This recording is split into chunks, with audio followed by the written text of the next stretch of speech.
Hello everyone! Today, I want to show you how to grow strong, healthy orange plants from the very beginning.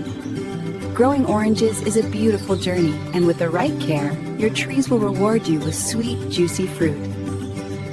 Oranges love well-drained, loose soil. I mix garden soil with a little sand and compost.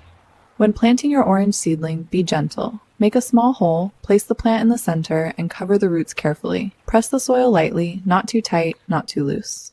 Watering is one of the most important steps. Orange plants need moist soil, but never too wet.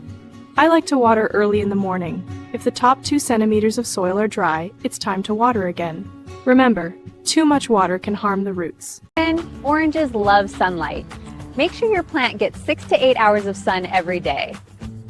For fertilizer, I use a balanced citrus mix once every month. It helps the leaves turn greener and encourages new growth. Sometimes, little pests like aphids or leaf miners visit our plants.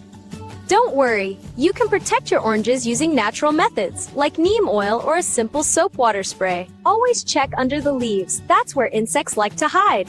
After months of care, you'll see tiny white flowers, and soon after, small green oranges appear. Be patient and keep caring for your tree. When the fruit turns bright orange and smells sweet, it's time to harvest. Congratulations, you've grown your own